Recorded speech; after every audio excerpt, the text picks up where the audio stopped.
تمثال من الرخام لطفل جالس، تمثال من الرخام لطفل جالس هنلاقيه يرتدي تونيك فوق الركبه وعباءه فوق الراس. ده اللبس بتاع الخدم زمان. الخدمين الطبقه اللي عاليه شويه يبقى التونيك بيصل الى اسفل الركبه. بالنسبه للزوج والزوجه في المعابد لما بييجوا يتجوزوا التوب بيبقى واصل لغايه الارض زي ما جرجر كده زي ما بيقولوا يعني.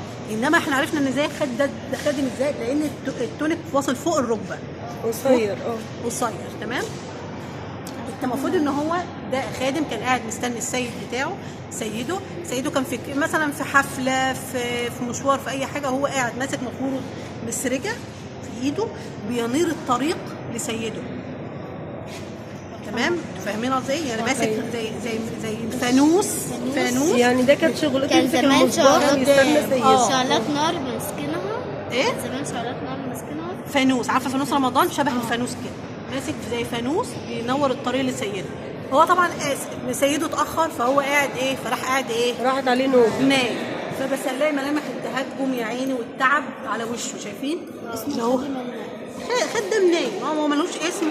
التمثال ده احنا لقيناه فين بقى؟ في البرولوس. عارفين البرولوس في بلطيم؟ برج. مش رحنا البرج؟ محافظة برج البرولوس صح؟ هم لقوه هناك في بلطيم.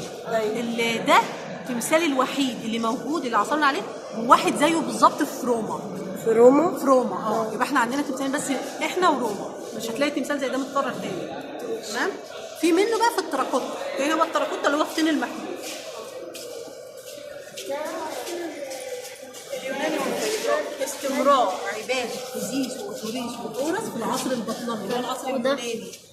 دي هنلاقيها ملكه بطلميه متصوره على شكل إيزيس، تسريحه الشعر بتاعت إيزيس، وهنلاقي على شكل تعبان. اللي هو رمز الحمايه. تمام؟ نفس الحكايه وقرص الشمس فوقيها. ده مين ده بقى؟ ده إيزيس. ده حورس قصدي. ده حورس بس في العصر اليوناني ما اسموش حورس، اسمه حربقراط. ليه بقى؟ لان كانوا بيحاولوا يدمجوا العقيده المصريه مع العقيده اليونانيه الدخيله عليهم، فعملوا ايه بقى؟ إيزيس زي ما هي، حورس بقى حربقراط، أوزوريس بقى سيرابيس اللي هو الدمج بين إيزيس وما بين ديونيسيوس اللي هو معبود البحار عند اليونان. نفس الحكايه هنلاقي إيزيس قاعده وماسكه الطفل حربقراط. انا طبعا هقول حربقراط بدل حورس لان دي فادريدة يوناني، فبنى حورس هنقول حورس بقى حربقراط. فنلاقي إيزيس اللي هي كانت قاعده هناك ماسكه طفلها حربقراط، وهنلاقي على يمينها وعلى يسارها أوزوريس. شايفين؟ لا اهي احنا كنا لسه شايفينها هناك اهي ماسكه حربقراط. دي تماثيل تناجرة. تناجرة دي بلدة في اليونان وهي اللي كانت بتستخدم تلك التماثيل. توت تعالي هنا، تعالي اتفرجي من هنا، تعالي شايفه كده احلى. هنلاقي تماثيل من التناجرة، سيدة واقفة وماسكة زي الفستان بتاعها وبتفرده. شايفين كده؟ شايفين؟ ومن التناجرة دي احنا قلنا مدينة في اليونان. نفس الحكاية قلنا ديت إيزيس متصوره كهي أفروديت دي ربة الجمال والأنوثة عند اليونان. مش احنا قلنا في دمج ما بين العقيده المصريه والعقيده اليونانيه؟ نفس الحكايه. فهنلاقي ان هم صوروا إيزيس في العقيده اليونانيه اللي هي أفروديت. طبعا حصل مزج ما بين الاثنين. تمام؟ ده مسبح لوحه نذريه بتصور ارتميس واقفه اللي هي ربة الصيد والكلب بتاعها اهو. شايفين الكلب؟ وده مسبح واثنين شخصين بيتعبدوا اليها. تمام؟ دي بقى عملات فضيه زي الكوينز اللي احنا بنستخدمها اليومين دول. دي عملات فضيه ترجع للملك بطليموس العاشر. بطليموس العاشر ده كان ابن اخو بطليموس التاسع، وحكم في قبرص الاول وبعد كده حكم مصر. تمام؟ هنلاقي صوره الملك، هنلاقي صوره بطليموس العاشر اهو اهي. شايفين دي؟ والناحيه الثانيه هنلاقي نسر. تمام؟ هو بقى مش حرس، هو نسر عادي. هم برضو خدوا النسر ان هو رمز القوه.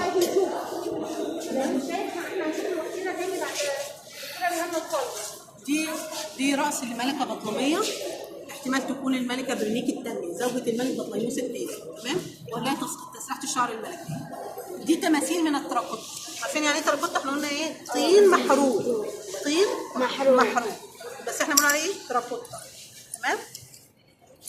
هنلاقي تماثيل جالسه ولابس ثوب والصدر عاري ولافف جسمه بعباء، يعني ده عامي. انما ده مثلا لابس تونيك طويل وعليه ايه؟ عباء. ده نفس الحكايه، تونيك طويل وعليه عباء. عباء عارفه العباء الاسكندرانيه اللي بيلفوها حوالين الجسم، نفس الحكايه. تمام. ده مسبح نذري.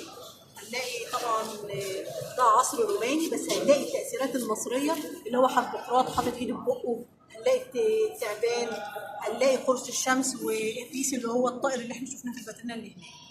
تمام. دي لوحات نذرية لحورس، نفس الحكاية عصر روماني، يعني استمرار العبادة حورس حتى في الايه في العصر اليوناني والروماني. حورس هو واقف على ايه؟ تعالوا على الباترينا عمود. كده شويه، يعني خليكم بعيدا. تمام. نفس الحكاية. دي ايه بقى حطور؟ دي معمودة حطور. دي عملات برضه؟ دي عملات رومانيه للامبراطور تراجان.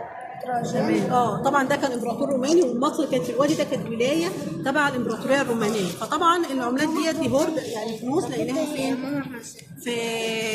في مصر. تمام. تعالي يا سارة. شفتي العملات؟ ده ايه؟ ده تمثال فين لابس الثوب الطويل والعباءة. ايه؟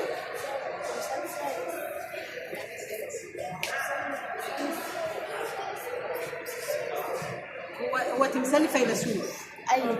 فيلسوف بيرتدي ثوب طويل والعباءة حواليه، بس طبعا هو مهشم، الراس مش موجودة والدراع، وطبعا لابس صندق، يرتدي صندق.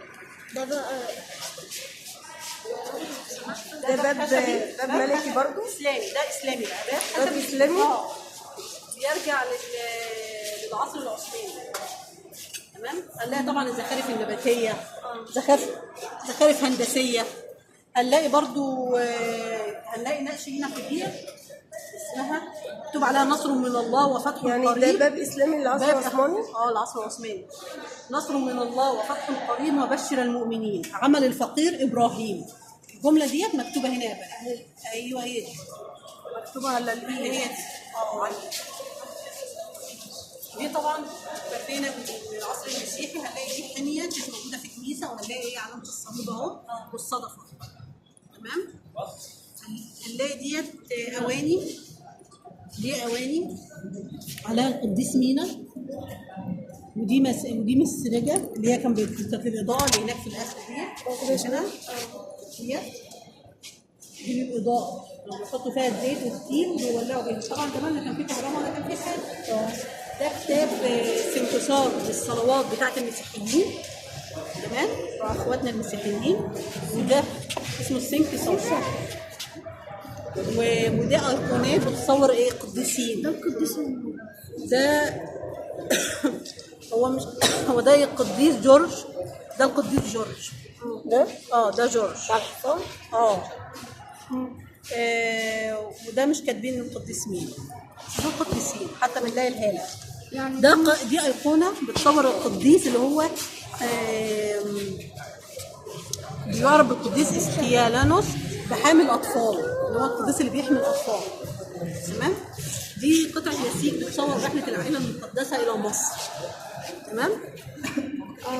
دي عظام بيتم النحت عليها عظم حيوانات عاديه، ونحت عليها اشكال زي بشريه، شايفه زخارف كلام من ده.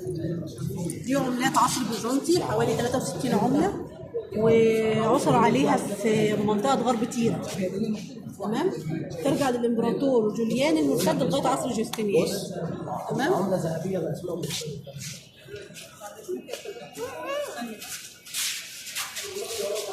دي هنلاقي عملات ذهبيه عصر اسلامي برضه. تمام.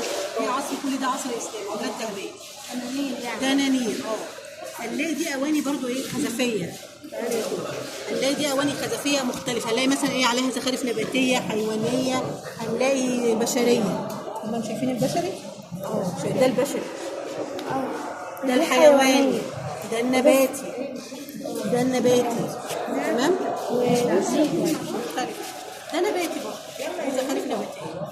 ودي برضه نباتية. ده نباتيه. دي قطع نسيج زايد عليها زخارف مختلفه، بس هي طبعا بس ان يعني ايه مقصوصه كده، ده اللي تم العثر عليه يعني.